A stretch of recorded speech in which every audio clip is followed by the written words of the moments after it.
Hi again, everyone. I'm back with a little update for you guys regarding Hassan.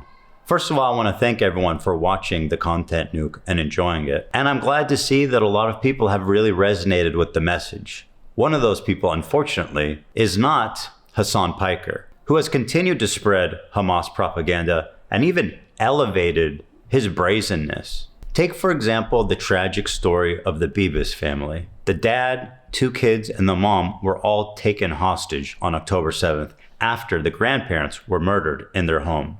The children, 8 months and 3 years old, was kidnapped with their mom, and the dad was kidnapped separately. Hamas murdered the children and their mom in captivity and recently just returned their corpses to Israel. Let's take a look at how Hassan reacted to this tragic update. As music blares, Hamas fighters carry the coffins of 4 dead Israeli hostages. 2 of them children, the youngest to have been abducted on October the 7th. On stage, an offensive propaganda message blaming Prime Offensive propaganda message? Offensive propaganda message? Offensive propaganda message? Hassan has it in his heart somehow to laugh at the coffins of 2 slain children at the hands of a violent terrorist organization. According to the forensic experts, the children were strangled to death, murdered at the hands of Hamas, likely because they didn't know how to take care of 2 young kids in captivity for 2 years. So instead of taking care of them, they chose to murder them. The war criminal Netanyahu and his Nazi army killed them with missiles from Zionist warplanes. What are we doing? There is no lie here. This is correct. The fuck? Hassan wants us to believe that the only thing wrong with this is that they called him a Nazi, right? Obviously, it's the way that they're parading around this family of these murdered children, these innocent children. Can he really not see the tastelessness in this? The disrespect? Take a look at his chat. It's no better. The truth is offensive. Hamas has the best fits. To the slain Israeli family, rip bozo. How do I get that poster? They snapped on that. That mural kicks ass. Dude, it was a family. Correction, settlers. Implying that children born in Israel deserve to be slaughtered. Quote, their home? Lol. It is their home. They were born there. Whose home are they in again? Their home? Yes, it's their home. They were born there. The mom was an IDF spy. They were not civilians and they used their kids as human shields. I really don't even know what to say about that one. I might call this person schizophrenic, but I'm afraid this is just what happens to your brain when you watch Hassan for too long. Hamas is fucking based and I'm tired of people pretending they're not. Again, this is just a few examples from the 30 seconds preceding Hassan's statement. I'll let the chat run for you at the end of the video and you can take your time to read through it to see just how vile it is. You'll notice that there is overwhelming support for the propaganda for Hamas and zero respect shown for the dead children. Notice here, however, that one person says defended Hassan. Watch how quickly this gets moderated out of his chat. Yeah, including Guardian, BBC, and other Western... There it is. It's gone. Hassan claims he has no control over how his chat is moderated, apparently. Yet, 90% of it is people celebrating the death of these kids. And the one person that has even the slightest bit of pushback is immediately moderated. After laughing over the corpses of slain children, Hassan continues to guzzle Hamas propaganda. And this reaction that I can only describe as nauseating. Take a look. Now let's take a look at how the hostages were released. I wonder if Western media will actually show the release videos because there was some interesting sites that were disconcerting for the Israeli state and their project overall. But let's see. Omer was among 6 released by Hamas in Gaza this morning. The 6 are the last living hostages to be returned in this ceasefire's first phase. The 22-year-old was paraded on stage. He'd been kidnapped from a music festival, and yet remarkably, he kissed 2 of the men who had been...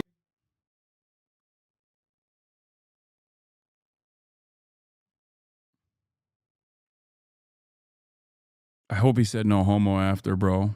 Straight up. Hey, Hassan, please give us your take. I mean, it's the same as the dudes who fucking dapped up the Hamas dudes. The dudes who dapped them up in the first ceasefire, do you not remember? And everybody freaked the fuck out about it. And they were like, oh, they must be drugged. Hamas is giving them drugs, and that's why they're dabbing them up. Hamas gave them the drugs that make you dab up Hamas.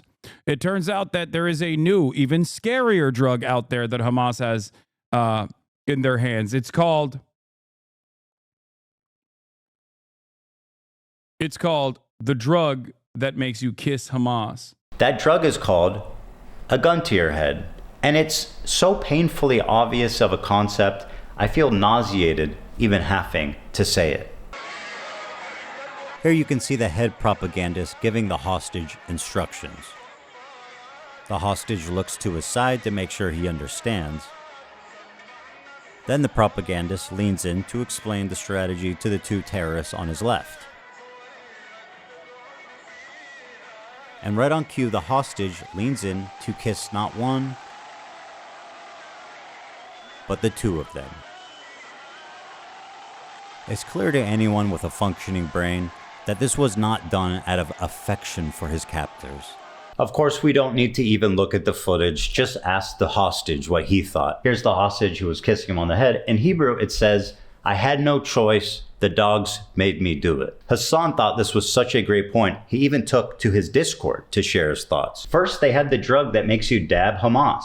Now they have one that makes you kiss Hamas. I'm losing my mind. I don't know who else to share this info with. A good place to start would be a therapist. The next best place would maybe be the NSA. More excerpts from the hostages say that they were forced to drink seawater, that they were giving rotten food, and that they were held in cages. Or, as Hassan likes to call it, hospitality. What gracious hosts they are. Bro, every time they're releasing hostages, the next wave they're gonna be like, actually, I'm good. Like, I'm staying. Well, I'm happy that the content nuke was able to make its way around and really influence people's thoughts on the matter. I am disheartened to see that Hassan is still spreading, without any care in the world, disgusting, violent, anti-Semitic Hamas propaganda that dehumanizes Israelis and delegitimizes their suffering. As I said in the content nuke, we must always keep the plight of the Palestinians at the front of our mind. The point that I've made that is consistently lost on Hassan is that we have to care about everyone. You have to show empathy for both sides. You can't laugh over the coffins of slain Israeli children because they're Israeli. Peace has never felt further away when people like Hassan are turning people against each other, fomenting hate, disinformation, while supporting radical, reactionary, terrorist organizations. Peace happens when both sides see each other as human, recognize the humanity in each other.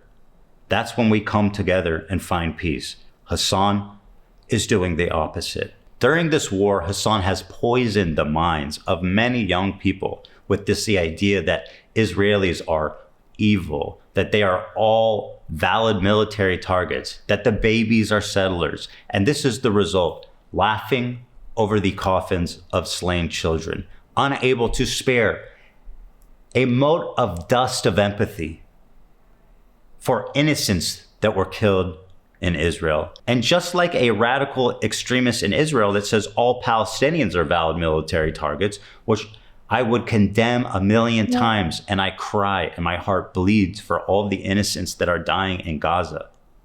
Why can't you do the same?